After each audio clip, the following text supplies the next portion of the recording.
Selanjutnya untuk menyempurnakan mujahadah kita sempurnakan dengan membaca tafsir Jalalain. Baca satu ayat dalam Al-Quran, kemudian kita baca tafsirnya. Mudah-mudahan ini menjadi bukti kita untuk selalu mau membaca, memahami dan mentadabburi Al-Quran untuk kita jadikan pedoman dalam kehidupan kita sehari-hari. Pada pertemuan sebelumnya kita telah sampai pada ayat yang ke 198. Selanjutnya kita baca ayat yang ke 199. A'udzu billahi minasy syaithanir rajim. Bismillahirrahmanirrahim. Tsumma afidu min haitsu afadhan nas wastaghfirullah. Innallaha ghafurur rahim. Sebelum kita masuk tafsirnya, kita belajar tahsin Al-Quran terlebih dahulu. Ada dalam tajwid itu yang disebut dengan gunnah. Gunnah itu ketika ada nun mati atau mim, ketika ada nun atau mim bertasydid. Gunnah itu ada di hidung. Gunnah itu artinya dengung. Summa, jadi harus dirasakan dengungnya itu sampai hidung. Tsumma afidu min haitsu afadhan nas wastaghfirullah. Innallaha ghafurur rahim. Bacanya in sampai kita rasakan dengungnya. Ngetem. Innallaha ghafurur rahim. Makanya ada yang kalau teknik-teknik yang modern sekarang itu banyak itu untuk mempermudah anak-anak belajar tajwid itu dengan lagu-lagu. Salah satunya ada Ummi inna ubawwakan ayyam sama sambal sama mangkok sama muka. Jadi ada ininya, berhenti sama mangkok, bukan sama kok tapi sama mangkok sama muka. Ummi inna ubawwakan ayyam sama sambal sama mangkok sama muka. Itu ada lagu-lagu yang cara pembelajaran Al-Quran yang baru-baru. In ummi itu apa guna? Inna kubawwakan ayyam sama sambal. Nun mati ketemu ba. Nun mati ketemu ba itu iqlab. Sambal sama kok. Nun mati ketemu qaf ikhfa sama kok sama muka. Yang baru-baru, tapi itu kreativitas agar anak-anak belajar tidak bosan. Summa afidu, kemudian bertolaklah kalian semua, ya Quraisy, hei Quraisy, min haitsu afadun nasu, dari arah di mana orang-orang bertolak. Aimin Arafata, yakni dari Arafat, bi antaqfu biha, dengan berdiam di dalamnya, ma'ahum, bersama mereka. Wakanu, dan mereka manusia itu yakifuna, berhenti bil Muzdalifata, di Muzdalifah. tarafu'an 'anil wuqufi, karena naik dari wukuf ma'ahum, bersama mereka. Wa thumma litartibi fi dzikri, dan kemudian untuk tertib dalam berzikir. Wastaghfirullah, dan beristighfarlah atau mintalah ampun kepada Allah.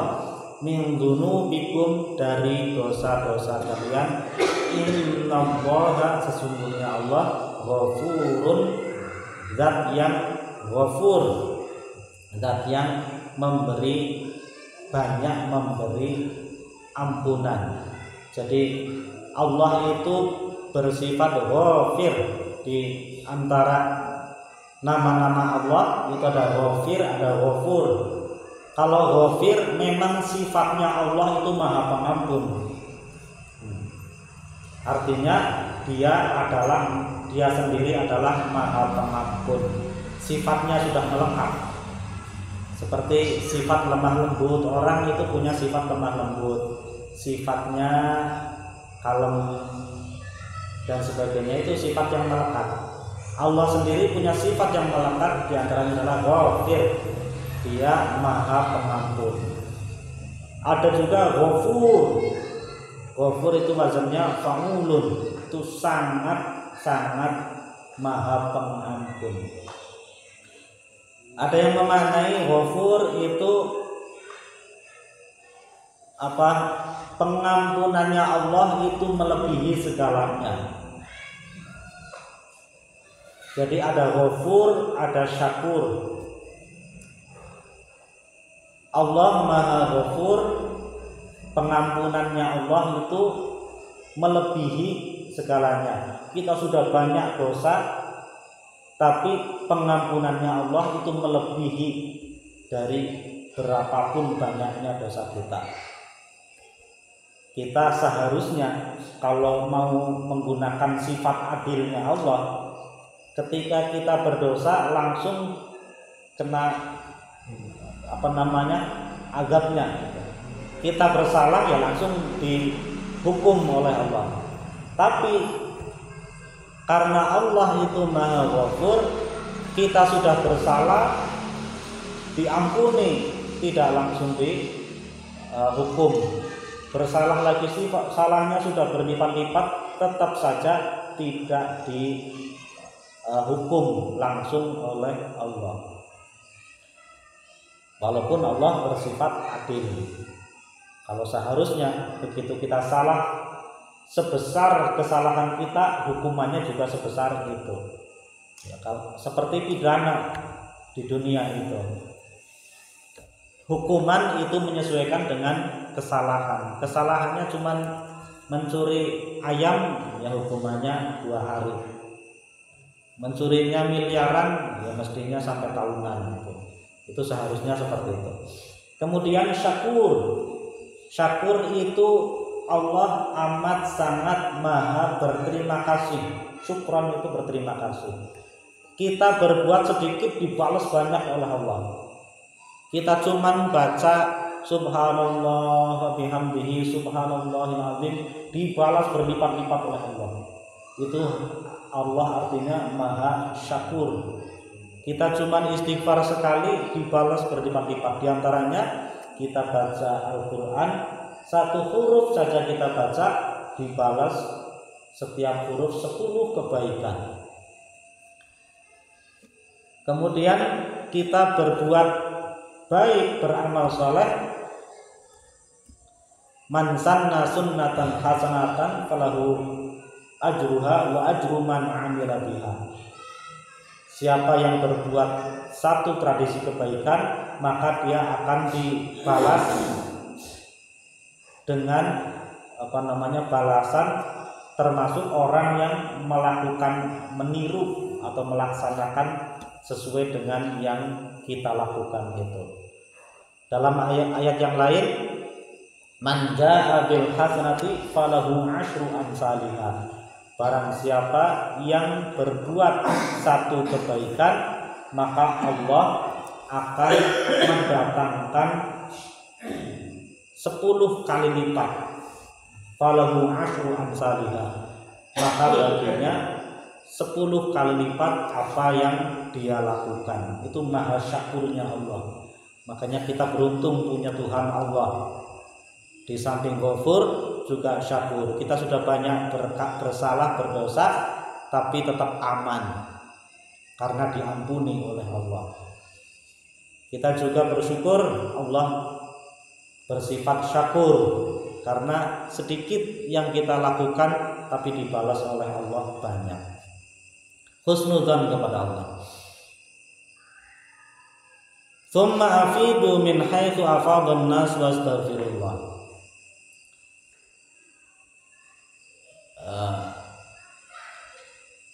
Kemudian kalian wahai orang Quraisy bertolaklah dari arah di mana orang-orang itu bertolak. Min Arafah, setelah wukuf di Arafah. Ini masih membahas seputar haji. Walaupun kita belum tahu kapan kita ditakdirkan oleh Allah, tapi kita tetap mohon pada Allah, mudah-mudahan suatu saat kita akan dipanggil oleh Allah untuk bisa berhaji ke Baitullah. Ya ibaratnya katanya di antaranya kalau kepengin sesuatu kita harus menguasai ilmunya terlebih dahulu. Katanya lebih cepat. Kalau pengen punya mobil katanya harus belajar nyetir dulu katanya. Kalau sudah belajar nyetir udah bisa biasanya cepat. Paling tidak ada pinjaman bisa naik mobil orang. Katanya itu seperti itu. Beda dengan yang belum bisa, palingan numpang-numpang. Kalau mau cepat haji atau umroh biasanya belajar ilmunya dulu. Makanya kita belajar dulu. Mudah-mudahan nanti kalau sudah menguasai kita dipanggil juga untuk bisa berhaji dan berumrah. Jadi runtutan amal atau yang dilakukan ketika berhaji sebenarnya simpel. Yang pertama ihram,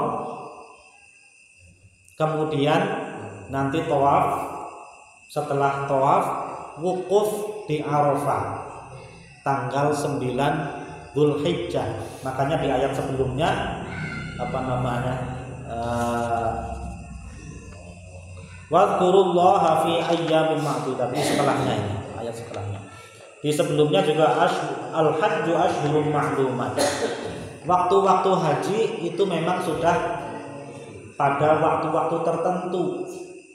Yaitu ihramnya itu dari kapan sampai kapan, kemudian tawafnya setelah tawaf wukuf di Arafah tanggal 9. Setelah wukuf ini ayat yang memerintahkan tentang mabit di Muzdalifah, bermalam walaupun hanya sesaat di Muzdalifah. Jadi setelah wukuf, kemarin itu ayat tentang wukuf, wadhkurullaha indal masy'aril haram, itu tentang wukuf. Kemudian ayat selanjutnya tentang tentang mabit atau bermalam di Muzdalifah. Setelah bermalam kemudian nantinya ada melempar jumroh, jamarat. Nah setelah melempar jumroh udah selesai, tinggal tahallul atau mencukur rambut. Mencukur rambut kemarin sudah dibahas. Itu simpel. Hanya saja yang agak ini banyak harus diketahui itu macam-macam haji. Ada haji ifrad, ya, haji sendiri, kemudian umroh sendiri. Haji dulu, kemudian baru umroh. Nah, biasanya kalau dari Indonesia itu bukan haji ifrad walaupun ada, karena biasanya sampai sana dulu atau bahkan di Madinah dulu baru ke Mekah, sambil menunggu datangnya waktu haji, karena haji itu tidak bisa dilakukan di waktu sembarangan. Beda dengan umroh. Umroh kapanpun bisa, mau bulan Ramadan, bulan Syawal, bulan sekarang itu juga boleh. Tapi kalau haji udah tertentu, tanggal-tanggalnya juga sudah ditentukan. Nah, kalau yang sudah datang duluan daripada nganggur, umroh aja dulu. Umroh itu namanya haji tamattu. Nah, nanti kalau haji tamattu itu ada dendanya, dam gitu. Nah itu apa namanya?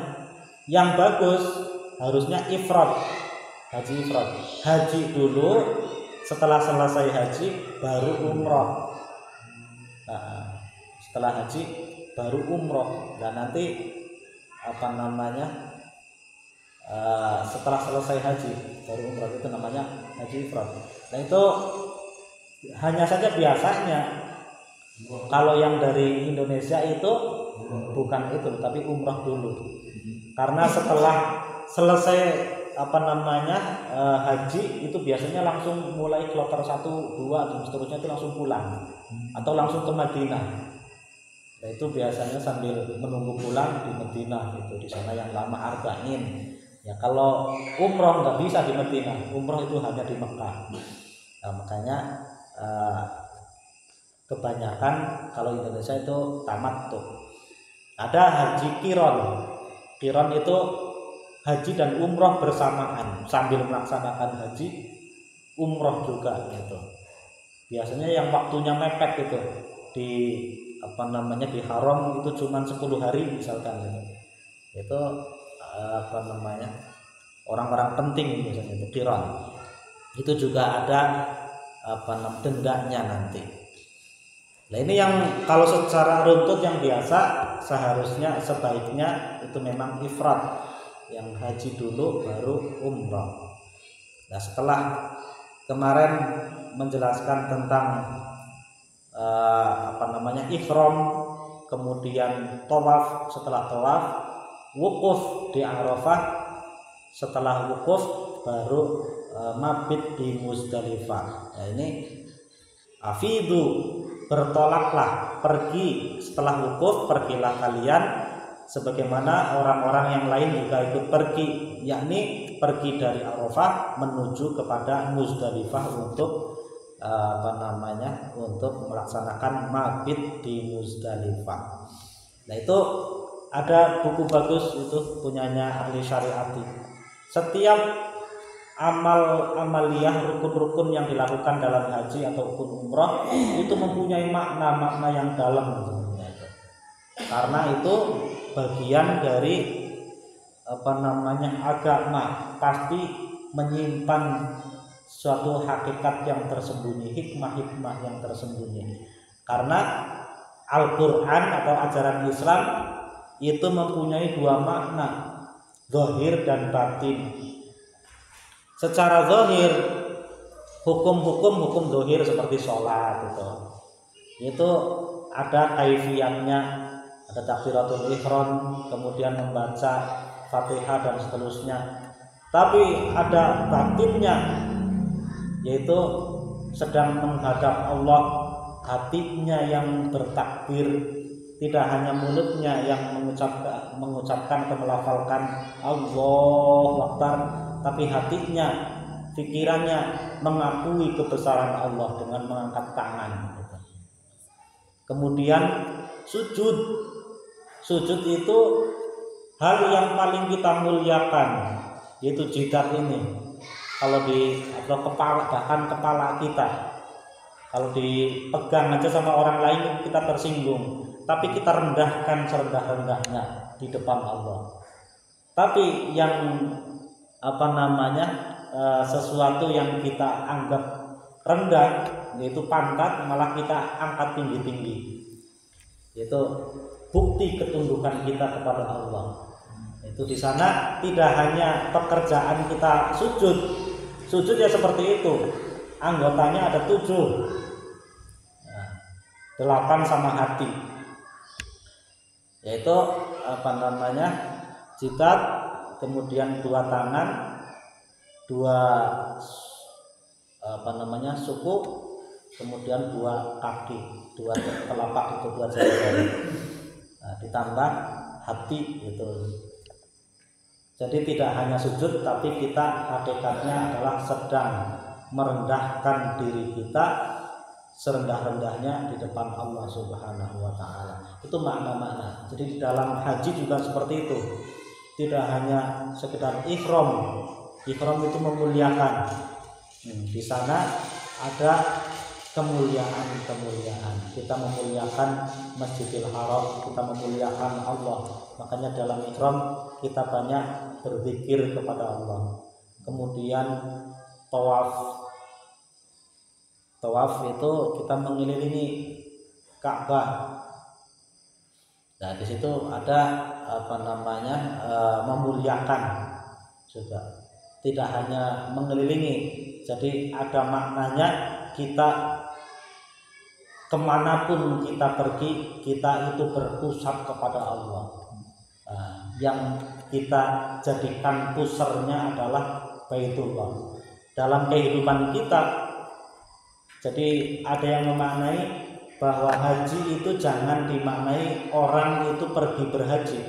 Kita walaupun ada di sini, makna haji bisa kita laksanakan. Ihram yaitu memuliakan agama Allah. Kemudian tawaf, kemanapun kita berjalan, apapun yang kita lakukan, kita jangan sampai lepas dari pusatnya, yaitu Allah Subhanahu wa taala. Jadi kita tetap bergantung. Itu kan kalau tawaf itu kan nggak kemana-mana. Walaupun melebar, tetap aja yang jadi acuan pusatnya adalah Baitullah. Begitu juga kita mungkin dalam keadaan jatuh atau bangun dan sebagainya, apapun yang kita lakukan, perbedaan profesi yang kita lakukan, tetap hati kita terpautkan kepada Allah Subhanahu wa taala. Jadi tidak kemana-mana. Nah, setelah itu wukuf di Arafah. Wukuf itu artinya berhenti di Arafah. Arafah itu pengetahuan. Jadi kita melakukan segala hal itu berdasarkan pengetahuan. Jangan berdasarkan perasaan, berdasarkan kata orang lain. Kita berdasarkan pengetahuan. Wukuf, Arafah, ma'rifat itu kan sama. Ma'rifat jadi kita mengetahui hakikat Allah, siapa yang kita sembah.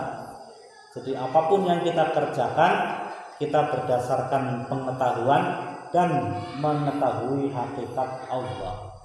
Setelah itu baru mabit di Muzdalifah dan seterusnya. Itu makna-makna yang tidak hanya harus dipahami, harus diresapi bagi orang yang sedang berhaji, tapi kita yang ada di sini itu juga bisa melaksanakan makna-makna haji.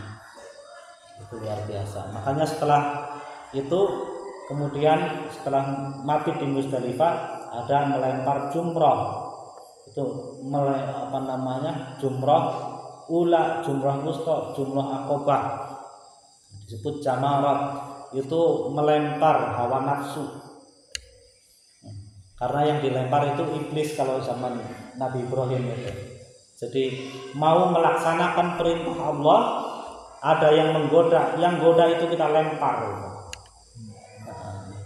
agar tidak mendekat-dekat kepada kita.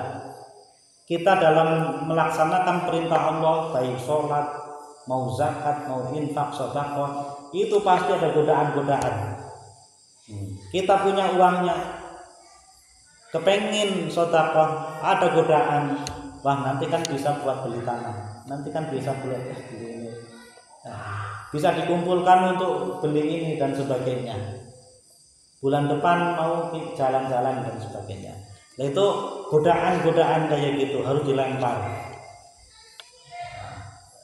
yang mengganggu kita dalam melaksanakan perintah Allah. Nah, setelah itu baru menyembelih kurban. Menyembelih kurban benar-benar menyembelih nafsu itu. Makanya yang disembelih itu hewan, nafsu hewani.